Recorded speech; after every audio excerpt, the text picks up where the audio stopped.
I don't think Manuel heard you. Yeah, I know. I mean, I don't know how to kickstart this thing, but yeah. Emmanuel, can you go ahead and, whoops, you're on. he's not hearing. Maybe on mute Yeah, or whatever. or listening to Jessica. I'm here, and Jessica was trying to call me, so I just want to see what she Sure. Yeah. wants to ask, and then I get back to you.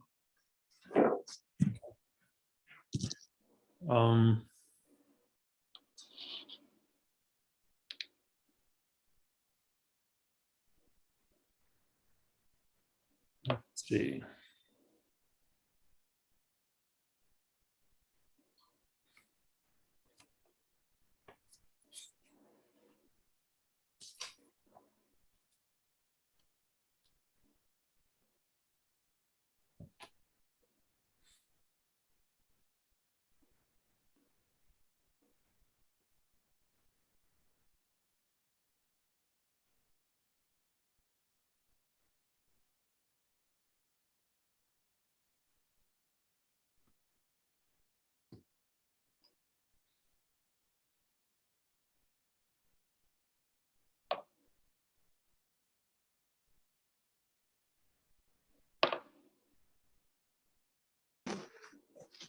Okay, now we can, Larry, you can come again, and then we Okay. can continue. I see once again, Jessica is trying to connect audio. Something's going on. Yeah. So I was just saying, let's go ahead and start, and hopefully Jessica can come in. But yeah, I do want to honor people's time. So Emmanuel, so much is going on at the center. And as I was just saying, we were just commenting among ourselves about the climate and temperature and heat patterns and droughts in the US. And so tell us what's happening at Margarini and there in Kenya, where you are. Thank you so much, Larry, for this time and also organizing for the meeting. Currently at Margarini Children's Center and Organic Farming Demonstration Farm, we are a little bit confused with the seasons, because this is the year, or the first year, we are experiencing the longest drought we have ever had. And that means at this time, we could be counting days to harvest. But this time, I think it was Friday that it rained, and then we planted. So we are still waiting for germination, for if it will germinate. So this has been quite a disturbance in terms of trying to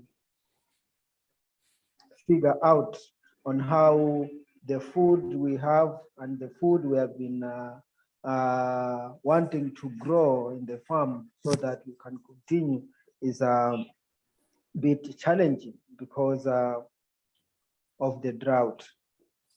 We have the well that provides water, and we can use that water for irrigation. But because of this long drought, there is a competition. The children need the water at the center, the community needs the water. So the animals within the community, like cattle, they need the water. So we cannot use, and we don't have the storage tank to have large sum of amount of water stored. So this competition has made us a bit difficult for us to irrigate a big place. And this is giving us a headache in terms of our food security, in terms of planning and also getting food from our farm. So from the last harvest, that is from last year's harvest, last year we had a very huge harvest that we were very much sure that it will take us to the next harvest, so we would not need food supplement. But right now, we might be in a crisis as this month comes the month of August, because we will need to have food. And because now if the food we grew, it will be, if the rain will continue that we plant now, it will go until October, that now we will be able to harvest and stand to our feet with having food. If not, then this will be a problem. So that is what is happening right now. Apart from the drought, apart from this crisis of season change, all the children are doing well. All children are fine, and the staff, we have been working together. Last week we had some visitors, not visitors, but young children from Egypt who came to do internship for 10 days. So they are here right now with us at the center, and they will be here for the next 1 week, and then they'll be able to go back. They came as intern to learn more about organic farming, to do community work, and also they want to be with the children at the center. So this is the second time we are hosting children from Egypt. I think in 2017, we had one from Egypt and 2 from Egypt. So these have come again to do they were to come in 2019, 2020, but because of the corona, they could not travel. So they managed to travel this time. And also at the center right now, after we received the support to have the boys dormitory. The boys dormitory now is almost finished. We finished the roof. We are in the finishing stages. So we received the support from Karin Bagge from Denmark. She visited the center in 2017, 2018, and with her family. And then from that time, she has been supporting on monthly basis with like $100.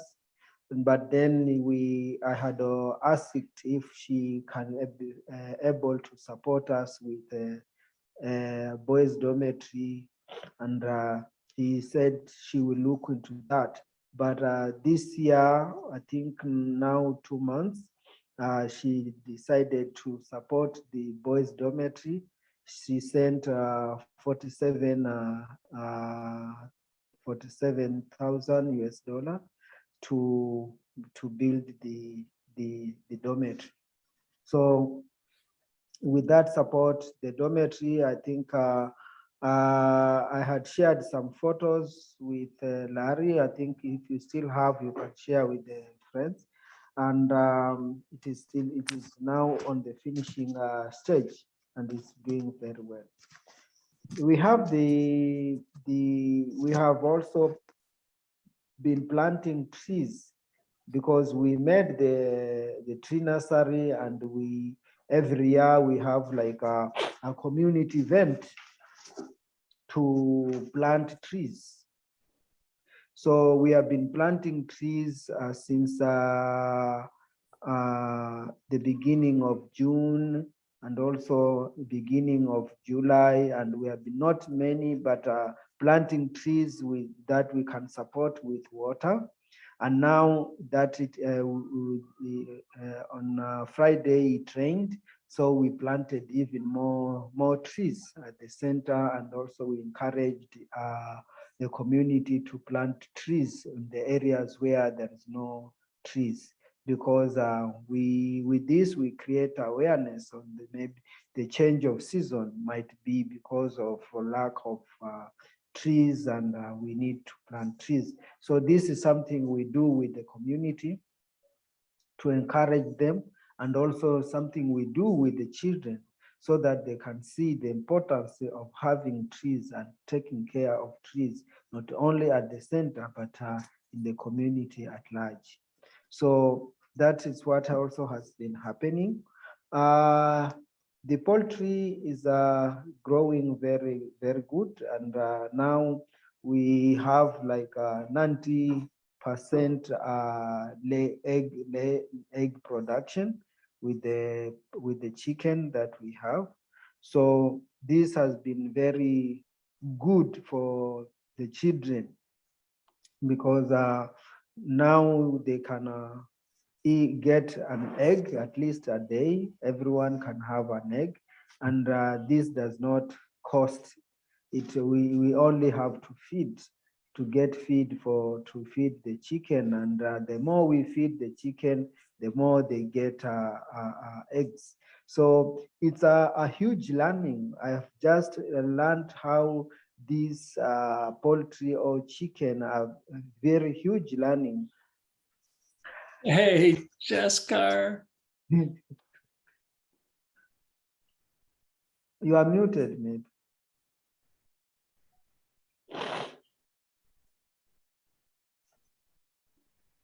So it's a huge learning for the children to see, and learning that when they take care of the animals and take care of these, they get like immediate feedback. They feed the chicken feed the children with the eggs. And this is something very touching most of the time, to see this kind of relationship between these animals and people. And I think this is something that I need to embrace for all, because they provide a lot. They provide with all the egg, provide with the manure for them to be able to do to use in the farm. So this kind of relationship, it gives and opens the heart for the children to feel the importance of taking care of animals and the life of the animals, and also taking care of the life of the soil. So this circle is, I think, is very, very, very great, and it's a huge learning for the children to do that. And I wish that now that they are taking their hands and taking care of this, then they are growing while they feel and understand that life is not just for yourself. What you breathe is not only for yourself. What you breathe is for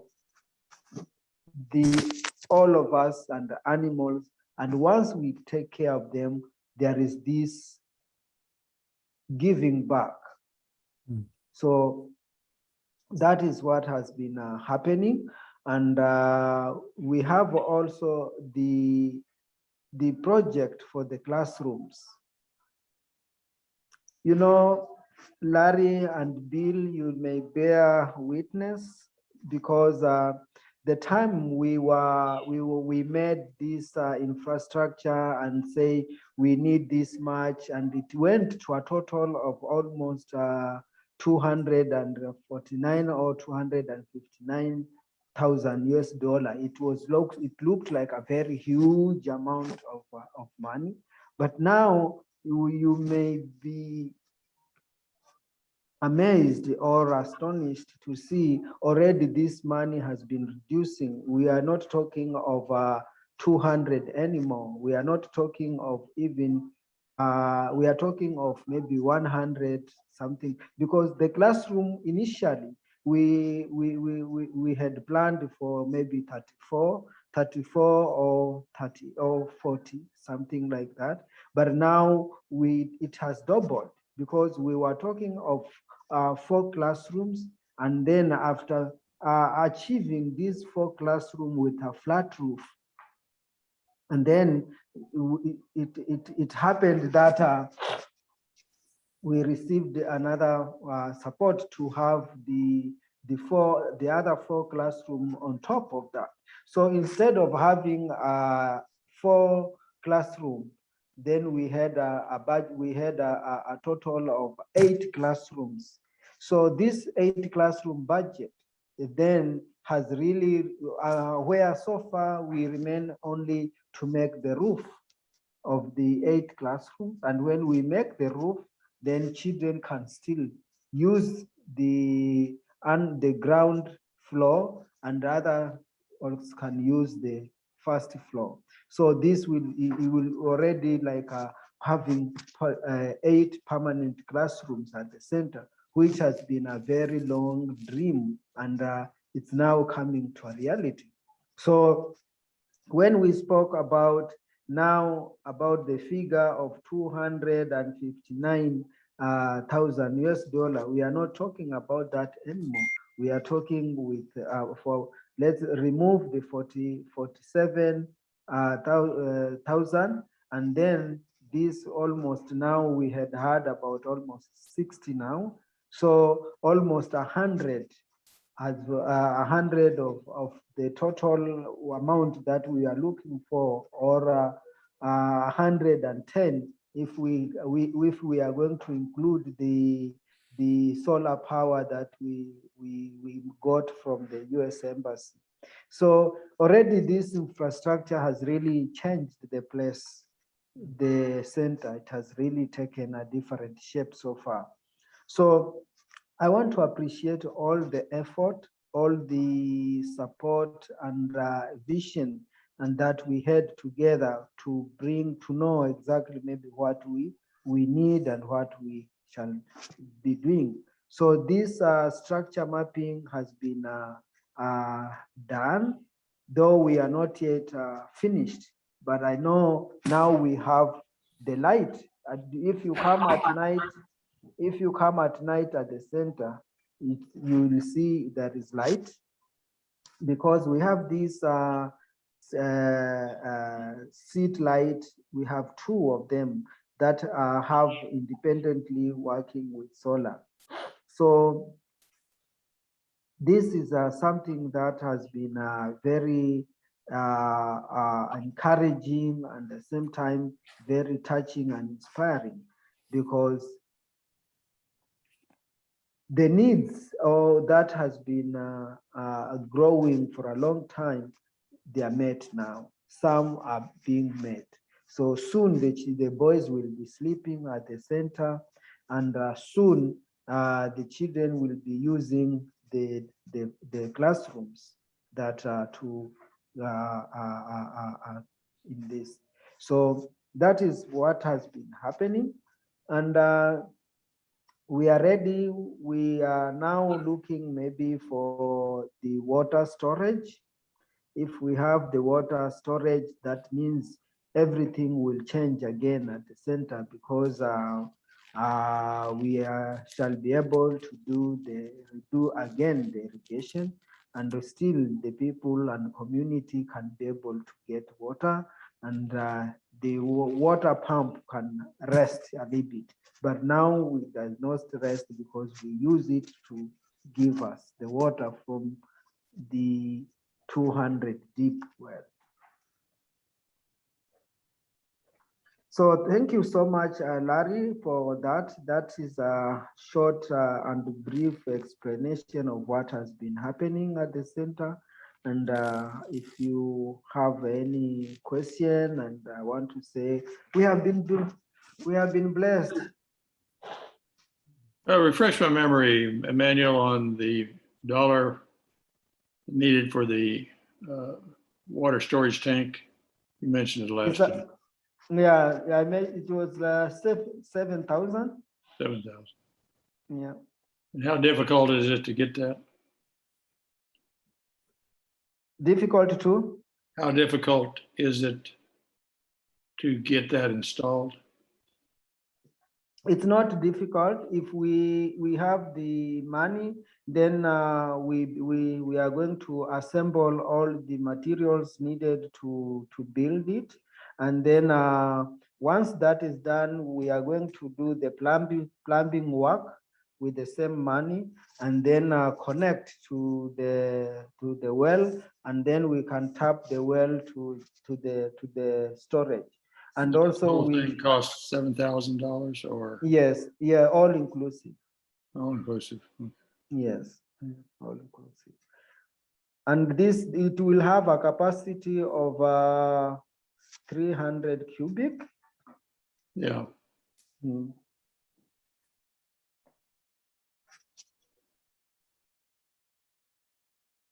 Okay. Yeah. And is one And- storage tank what you were shooting for, Emmanuel, or would you want two or? You mean the water tank, the storage tank? storage tank? Yep. I'm not, and now what I'm talking now, our trying to request is one for the well, so that I can tap the water from the well. But I've been also seeing that we lose a lot of water from the roofs of Yeah. the buildings. If we can tap this water and store them, then we can still use this water to irrigate. We can use this water to domestic purposes within the center. So, and we can also use this rainwater to grow the trees that we are trying to plant during this time. So I was thinking, I was saying that if we get one, it will be for the storage from the borehole, water from the borehole. So this will be able to solve the problem of competition within the community, the children, and the farm. Emmanuel, do you remember how much for water catchment systems to get that installed? It is the same. 7,000 Yeah, for water catchment for rainwater. yeah, it is the same. Okay. Well, You're saying that, Larry, that's in addition to the tank, right? that's in addition to the water storage, drinking water storage. Right. Yes. So 14,000 for that water upgrade. That'd be so cool, Emmanuel. So 7,000. Yeah. I'm sorry, go ahead, Bill. 7,000 for each. I'm just trying to get that. Yeah. Yeah. All righty. Well, I think water's teaching us a lot. It's pretty interesting that we keep on looking for life on other planets and any indication of water. And here we have a water crisis here. Yeah. Too much in some places, too little in other places. Water's teaching us a lot. Nobody yet has really quite, at the least at the social media level, has connected the dots that most likely everything that's built along the water by reason of erosion alone is in deep trouble, as evidenced by the collapse of the condominium in Florida. But out here in California, and particularly in the area that I was in before coming up to Santa Rosa, is Ojai. That's Ventura County.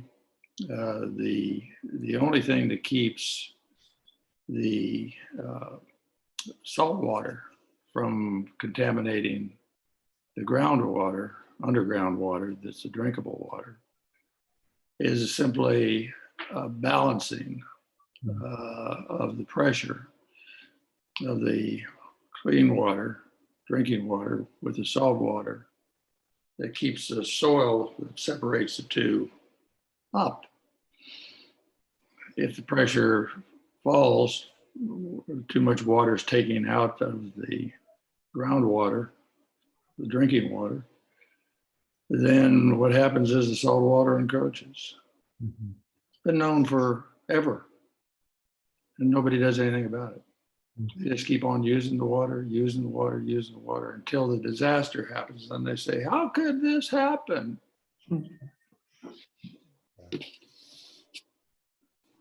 So it's just really remarkable in my mind that we have all these things that are historically, I mean, they, you know, the condominium people were talking about that for a long time, for years, and nothing's done about it. And then how could this happen? You know, and then all of a sudden the same thing starts happening all over again. So, you know, I think focusing on the water is really important, and teaching the children how important water is also important.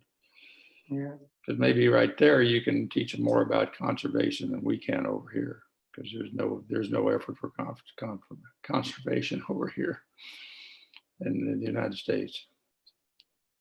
And in fact, that's what a lot of water wars were about in the early part of the country, history of the country, when people were trying to get water rights and control of water rights. Riparian rights is what they call it. So it's somewhat of a mess. Water's teaching us a lesson. It is. I'd like to come back to that also, Bill, but Jessica, do we have you online? Can you hear us? Can you speak? I don't think she can, Larry, and I think we should Yeah. stop trying. We had her video. I wondered if maybe. Okay. Any other questions for Emmanuel or anything else that way? And then I'd like to, Emmanuel, will offer you this prompt that we spoke about too, to just sort of respond. It'll tie into what Bill is saying here, but and where are we at with the solar information piece? Is that something we need to follow up on briefly here? That is useful. Do we get what? I don't have any new information. Nothing's come in that would indicate what we talked about. What I needed was just the amount of power the amount of electrical power in terms of wattage or voltage that's being generated by the existing system, so that we could match storage with that existing system through just gifting it from the company. I just don't have the information. The information is not there. Okay. And it's really not that hard. It's just whatever. And maybe I dropped the ball, and maybe I didn't send you something, Emmanuel. But it's really just whatever amps or volts are being generated. Mhm.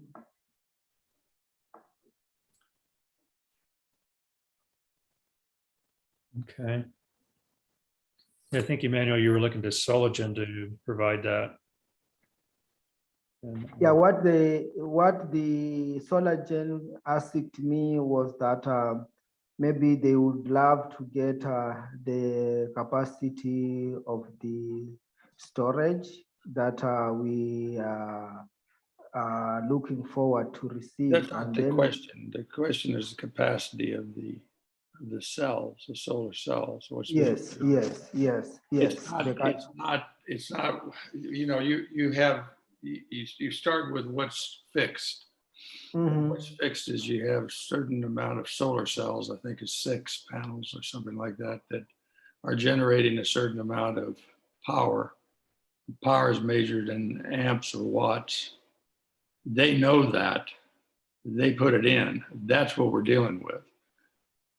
You know, we could provide a lot of storage or a little storage, but it wouldn't match necessarily what you have. The goal is to match the storage with what you currently have. All they need to do is say what the capacity is being generated. It doesn't have to be exact. It just has to be what they think can come out. Okay. Okay. Then I will contact Solagen once again and give them this information and see what they can come up with. Okay. Yeah. That would be great to get that one resolved. Mm. So, Jessica, I'm just going to assume you can hear us, and with that, just say welcome. She cannot hear us. Can't We hear you. can see. There's We no can see audio. her. We can see her, but she cannot hear us. Okay. I think she has a problem with her audio and phone, so it's something that might be able to fix when I'm there. Well, Emmanuel, you can pass on to her our, just our care and concern and appreciation for her, and sorry about the death of her mother.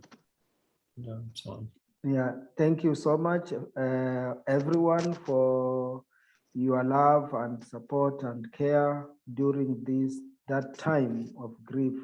It has been now like almost a month. It's not a month complete, but I think we remain on the 13th of July. On 13th of this month will be now fully 1 month after the death of my mother-in-law. So thank you so much for your support during this hard time. I really felt you and appreciate your support. Thank you so much.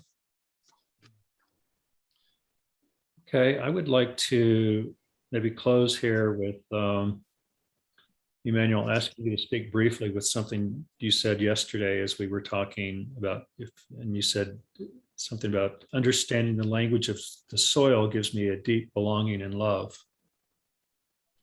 And I think this ties exactly into what you were saying, Bill, about, if we understood the language of water, how would we be different? And what is it to listen, whether that's to the soil or to the water or the trees or any of that? And Emmanuel, why don't you just, if you can just pick that up somewhere.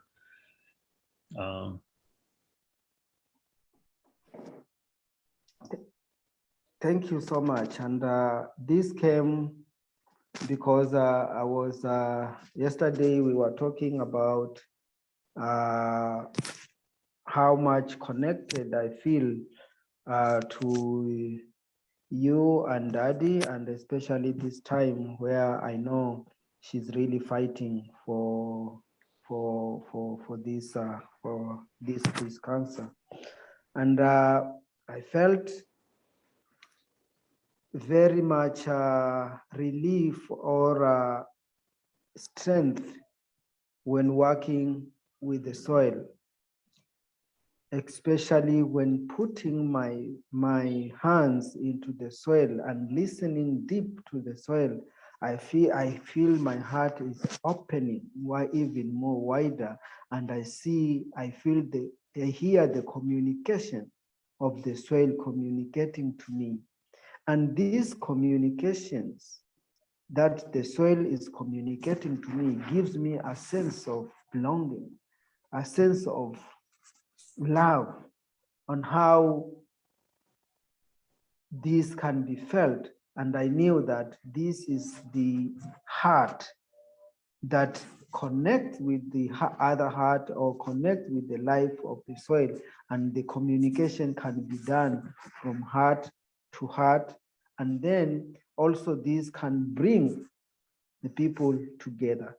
Though the communication might be different, how the soil communicates to me or how the soil will communicate to you might be different, but it brings the same results.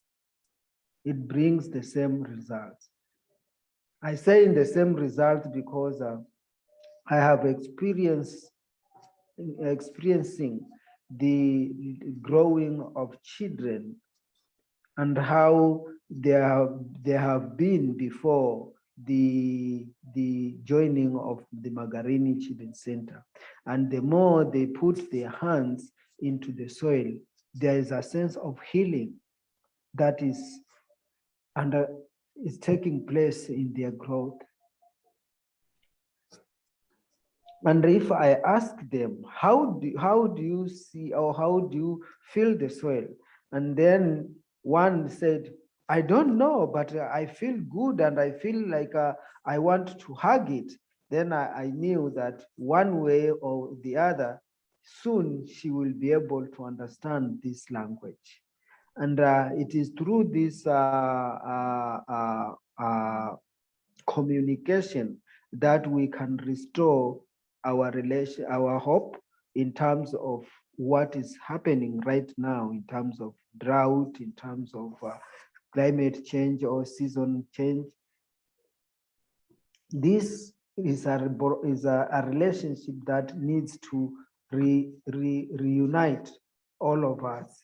And it might not be even all of us, but those who feel they can come back and listen and open their hearts.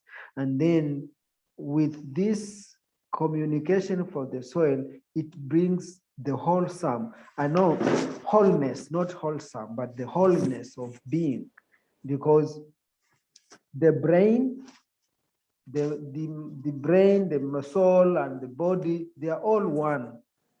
But I feel myself, I have been going through a process of using my mind more than using my heart.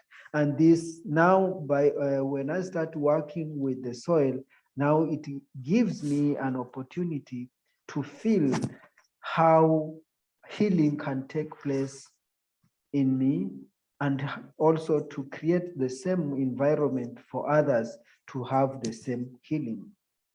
And if I say the same healing, and healing to the soil, healing to the body, and healing to others, and creating peace, is something that you cannot even imagine.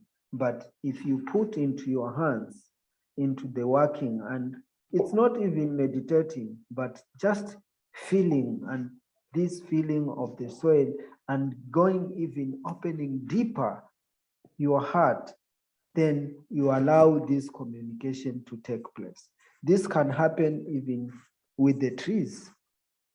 Sometimes I tell people that the trees can talk, they can say something to you, they can tell you something, and they have a language. And this language is something you learn through engaging yourself through with the soil, or even with the connect with the trees. And it's something that it comes natural. I feel sometimes nature is just within us, only that we need to embrace the language she speaks to us. And then we connect with her. And then our Mother Earth brings the totality of life and wholesomeness.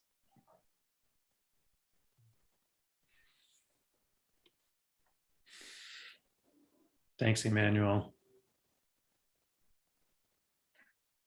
Yeah, it strikes me that in part, Emmanuel, what you're speaking to is what's offered to the children there as education is intimacy with the soil as a living presence and being. And Bill, that makes me wonder too, what if we, what we're missing culturally in part is that relationship with all of nature, but certainly that relationship with water. Yeah, I think it's an interesting point. I was thinking as Manuel was speaking that if you put your hands into parched soil, in other words, soil that doesn't support any growth, like a desert, which may have been fertile at one time, but is not now. You probably don't get that same sense of life that you do when you put your hands into fertile soil. That's actually been enhanced with water. Mm-hmm. So, so basically, I think when you get right down to it, you need you need, obviously you need clean air. But perhaps the most important thing is you need clean water. Yeah. Because without clean water, you can't probably even live to breathe the clean air. Yeah. And without clean water, you don't have the ability to raise the food you need to live to breathe the clean air. So it's all connected for sure. I just think that what we're experiencing in real time is something that's going on actually beneath any words that describe it. It's just that something called water is actually teaching us, just like you're talking about, Emmanuel, putting your hands in the soil. Water's teaching us something, and we're not paying attention, although we're learning it. Yeah. We're Yeah. not paying attention to the learning. Yeah. Yeah. Yeah, I think you are right, Bill. I think there was a time I was telling Larry that there is a continuous communication from nature. Yeah. And it doesn't matter what kind of methods or tools can be used, but all natural things that provides and makes life possible, they can communicate. It's only that we need to open our heart and feel and also pay all the attention, and then we can still again hear this communication. So you are right, Bill. Yeah, I think what we miss is we are really a part of nature, yet we have a tendency to think that we're really a product of the mind, that we're different, and that's in that sense, which is really basically humanity's wrong turn. Just made a mistake. Well, and that's part of, for me, what margarita represents is this turn back. Yeah, it's the ability to re-educate, but re-educate at the most fundamental level of dealing with children in a fundamental way, which is, I think, really important throughout the world, particularly as it relates to the United States and other developed countries to try to get back to it, but it's harder for them. So detached, you're in concrete buildings and everything else. So your exercise about going out and walking in the grass with your bare feet, there's a lot of people don't even have grass to walk in. So, so it's really something. Anyway, Larry, I'm going to have to exit. Well, to pull it off here for all of us, but it's a good place to close here. Stephen Buhner has a beautiful book called A Language Older Than Words. And I think that's what we're speaking of here. And it's the language of the heart, and it is receptive. And it's a beautiful book, Bill, by the way, if you check him out. I can send you a link if you like. Yeah, please do. Okay. Marjorie, I see you shaking your head too, so I'll share that. Yeah. Send it by email, would you, Larry? Sure. Yeah. Okay. All right. Deep appreciation to each of you, and for being here, and Emmanuel, Jessica. Love to all. Thank you. Have a great day, and we'll be in touch. Okay. Thank you. Thank you so much. Yeah. Goodbye, all. Yeah.